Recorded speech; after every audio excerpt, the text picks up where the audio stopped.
जनाब कादर खान मंदोखेल साहब। बहुत शुक्रिया। सबसे पहले तो आपको डबल मुबारक हो बिला मुकाबला स्पीकर बनने पे।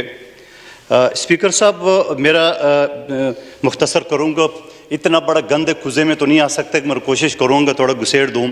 आज का नारा मेरा कसूर क्या है?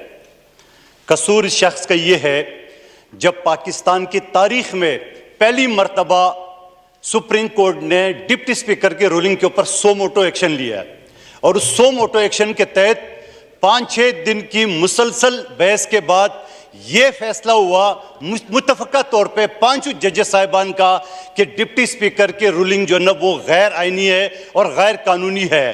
तो लिहाजा मैं ये समझ रहा हूँ कि आइन की आर्टिकल 6 की गद्दारी के मुर्तकिब न सिर्फ डिप्टी स्पीकर रहा, असद उमर रहा, असद कैसर रहा, इमरान नियाजी रहा और सदर आरिफ अलवी रहा, क्योंकि इन सब ने मिलकर असम्बली तोड़ के आइन से गद्दारी की है और आइन की गद्दारी सुप्रीम कोर्ट में आ चुका है। इंशाअल्लाह हम इस फैसले के बाद, इस असम्बली की बाली के बाद, आप इस नशस्त पे बैठने के बाद और वज़ीर आज़म इस नशस्त पे बैठने के बाद हम इंशाअल्लाह सुप्रीम कोर्ट में भी ले जाएंगे कि आइन से गद्दारी का मतलब क्या होता है और उसका सज़ा क्या हो। इंशाअल्लाह हम देखेंगे उसके साथ। सवाल ये है कि आपका कसूर क्या है? आपका कसूर सबसे पहले ये है कि आप गद्दार हो।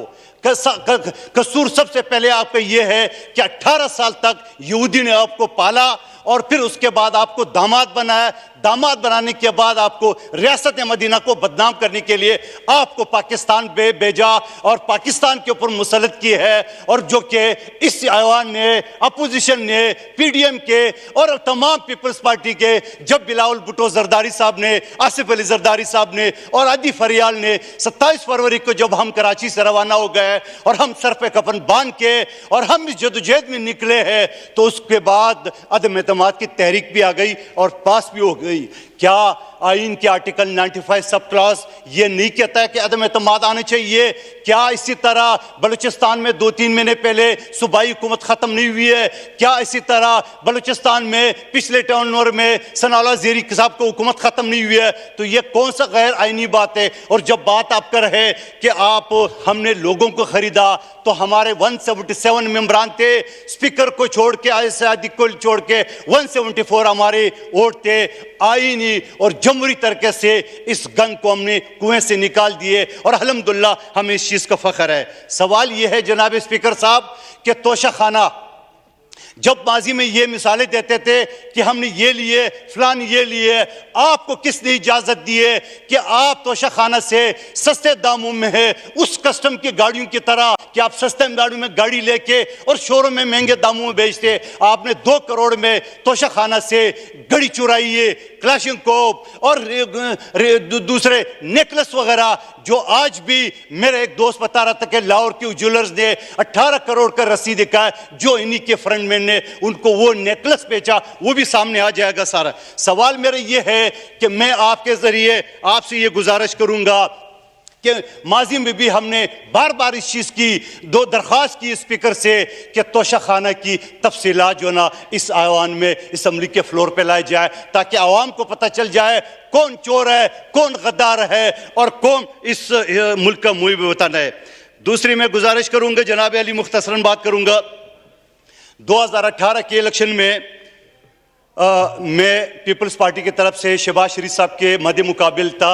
आरटीएस के सिस्टम के तहत मुझे और शहबाज शरीफ साहब को हराया और कठपुतली फैसल वाडा है। अल्हम्दुलिल्लाह क़यादत की रहनुमाई से और NA 249 आवाम की जदोजहद से हमने फैसल वाडा को कौमी असम्बली से भी भगाया, हमने उनको सेनेट से भी भगाया। लेकिन बात यहाँ ख़त्म नहीं होती है। मैं इस ऐवान के ज़रिए गुजारिश करूँगा कि आजकल बिजली के लोड शेडिंग है, गैस के लोड शेडिंग है, इसको NA 249 के पाकिस्तान भर के लोड शेडिंग के ऊपर तवज्जो दी जाए, गैस की लोड शेडिंग के ऊपर तवज्जो दी जाए। और रमज़ान का महीना है, वज़ीर आज़म साहब ने ऐलान किया है बेनज़ीर इनकम सपोर्ट को बहाली का। मेरी आपकी तवज्जो से दरख्वास्त है कि ईद से पहले उन गरीब ख़वातीन को उनकी किस्तें अदा की जाए और जो कार्ड ब्लॉक है उनको वापस बहाल कराया जाए, ताकि इस ईद की खुशी पे गरीबों को कुछ हासिल हो। और साथ साथ मैं ये भी कहूँगा कि सी पैक की तरह के तहत जो ना Karachi circular railway Madipur road तक तो आ चुका है, मगर मेरे हल्का जो एक गेट वे है बलूचिस्तान से कराची दाखिल होते हुए सिंध दाखिल होते, पहला मेरा हल्का NH 249 बल्दिया टाउन एहतियात टाउन आ रहा है, इस सर्कुलर रेलवे को वहाँ तक जो ना बिछाया जाए। और मैं ये भी गुजारिश करूँगा कि बास मीडिया वाले ये बता रहे कि जो रोटी का जो 4 साल में इस हुकूमत ने कुछ नहीं कर सका, कुछ पनागाहें जो ना उन्होंने शुरू करा है, जो गरीब आवाम को खाने मिल रहे हैं। मेरी दरख्वास्त होगी कि इसको जारी रखा जाए, एक ऐसे स्कीम है इसको बढ़ाया जाए, इस गरीब का खाना न रोका जाए, मैं इसकी हिमायत करूँगा। और आखिर में जनाब आला कि आज कठपुतली वज़ीर आज़म कराची जा लोगों से खिताब करेंगे।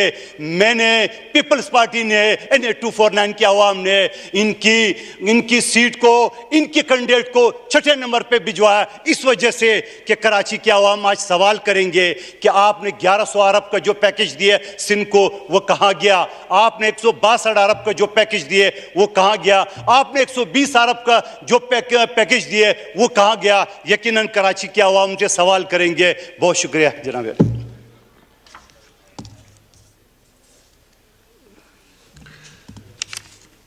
मोहतरम जनाब अजहर